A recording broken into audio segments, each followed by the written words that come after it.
will have the great pleasure of introducing two very influential figures in these events 25 years back, and therefore I will not hold this floor for far too long and will call upon the stage the very esteemed Mr. David Olsson, please.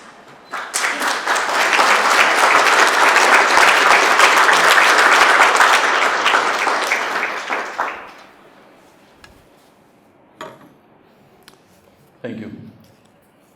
Það mér mikil ánægja að vera komin hingað í dag og vera með vissum hætti hér á vegum Almenna bókafélagsins. Ég segi þar vegna þess að það eru 41 ár sem ég var þar í störfum. Það allt orðið svo langt liðið frá því að maður var í störfum sem að gladdu mann mikið og við töldum að þetta fyrirtæki á þeim tíma hefði gert stórkostlega hluti í baráttunni sem þá var andan og tilveruna. En þeir sögulegu atburðir sem að hæst rísa varpa oft dökkum skugga yfir framtíðina. Þeir eiga það sammerkt með fréttum fjölmiðla á líðandi stund sem sumir breytast eins og flugur úr púpum úr fréttum í sögu, að það lýsa hörmungum, náttúruhamförum, slysum, ógnarverkum, morðum og glæpum og þar fram eftir götunum. Góðu atburðirnir eru fátíðari sem fréttaefni, en eru þó sem betur fer til, og við minnumst eins slíks í dag, sjálfstæði Eystrasaltsríkja og stjórnmálasambands Íslands og þeirra.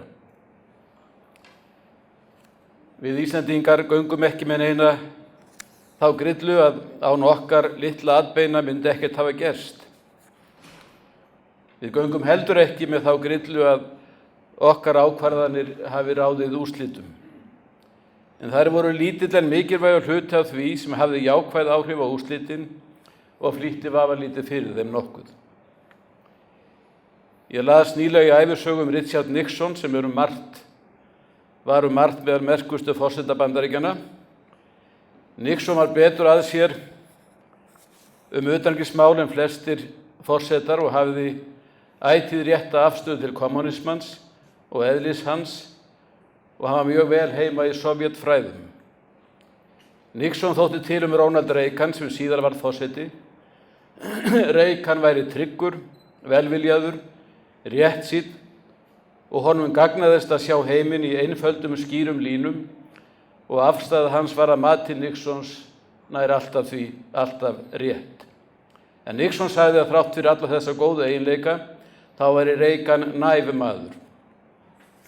Í samtölum þeirra í forsetatíð Reagans kom fram sú afstæða Nixons að með einarðri stefnu gæti vestrænum ríkjum tekist að halda aftur af Sovétríkjunum og jafnvel að lokum náði að vinna hinn endanlega slag. Ólíklegt væri þó að menn sem þá voru á miðjum aldri myndu lifa það. Reagan var ósammála á þessu mati og sagði aðspurður að mat sitt byggðist ekki á óskhyggju. Hann sagðist heldur ekki telja að matsmunurinn stafaði af því að hann sem starfandi forseti væri með upplýsingar sem Nixon sem einn af fyrrverandi forsetum réði ekki yfir. Nei, Reagan hafði bara, eins og hann orðaði það, mjög sterklega á tilfinninguna að Sovétríkin væru við það að springa á limminu. Þetta styrkti Nixon í trúnni á það að Reagan væri næf. En í þessu tilviki var það hinn stjórnmálulegi sjötti sans sem var afgerandi fyrir Reagan og gagnaðist honum vel í þetta skipti eins og stundum endra nær. En hvað réði mest það að Sovétríkin hrundu og ríki eins og vinaríkin okkar við Eystrasalt urðu frjáls og endurheimtu sjálfstæði sitt? Svarið fæst ekki í 5 mínútna ávarpi, en margt lagðist á eitt. Alræði stóð ekki lýðræðinu snúning til lengdar. Alræði hefur vissulega marga augljósa kosti fyrir þá sem stjórna löndum, ráða fyrir her og leyniþjónustum og þurfa enga svara. En alræði nær ekki að bjóða upp á sambærileg kjör og lýðræðið, hvorki ytri aðbúnað eða sem mikilvægara innri aðbúnað, sálarheill þjóðar, frelsi til athafna og uppsprettu hugmynda sem beinast oft að því að efla persónlegan hag en gagnast öllum í leiðinni. Lygin beittasta vopn kúgarans og sannleikurinn virðist iðulega mega sér lítils gegn henni. En það gerir dropinn líka, sá sem fellur á steininn, en hann nær samt að lokum að hola hann og sannleikurinn molar á endanum lygina. En það var þó eitt atriði sem skildi á milli feigs og ófeigs. Eins og við vitum lífsneistinn smár, þótt hann sé forsenda alls. Neisti frelsisins enn stærri, enn smærri og stundum svo mjög að honum þrengt að hann hvorki sést eða mælist. En hann þarna samt. Í Eystrasaltsríkjunum dó hann aldrei. Hann gekk í gegnum yfirgengilegar hörmungar en hann dó aldrei. Það var hann sem skildi á milli feigs og ófeigs. En þótt neisti frelsisins sé ótrúlega lífseigur, ekki óhætt að yfirgefa hann algjörlega. Það besta sem þeir gerðu, sem utan stóðu, þar á meðal Íslendingar, var að leitast við að tryggja að frelsið ætti von gegn alræðisöflunum og trúa á frelsisneistan og neita sífelldum andlátsfréttum hann. Einn dýrmætasti þáttur frelsisskipulagsins málfrelsið, en það þó iðulega notað í þágu ófrelsis. Það var óspart gert í lýðræðislöndunum alla þessa mikilvægu áratugi.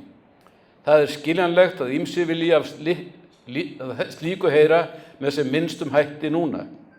Það var því mikilvægt að aðrir tækju málstað hinna kúguðu, fyrst svo margir kusu að reisa rauðan fána alræðis við sinn hún. Það var forsenda þess að nýfrjáls ríki í Austur-Evrópu fyndu varanlega ró í sínu brjósti, að þau öðluðust bandamenn sem hefðu afl til að gera frelsi trúverðugt til lengri tíma. NATO hefur verið þetta afl fyrir vestræn ríki. Samstöðu og skuldbindingar bandalagsins hefur aldrei verið efast og fordæma verður glannatal sem nýlega hefur heyrst. Eðli málsins samkvæmt hafa vopn lítil ríki NATO ekki afgerandi áhrif á þróun einstakra mála innan þess. En stöku sinnum geta sjónarmið þeirra þó haft áhrif sem munar eins og dæmi sanna. Og það gerðist til dæmis á fundi bandalagsins í Madrid og eftirminnilegt og var mikilvægt fyrir Eystrasaltslöndin, þótt ekki sé tímabært að greina frá afstöðu einstakra þjóða þá og hvernig niðurstaðan þá þróaðist. En ágætu fundarmenn og fundarboðendur, og þá ekki síst hinir góðu gestir þeirra, það mikið fagnaðarefni að eiga með ykkur stund að svo góðu tilefni, svona stund, táknræna sigurstund. Þakka fyrir.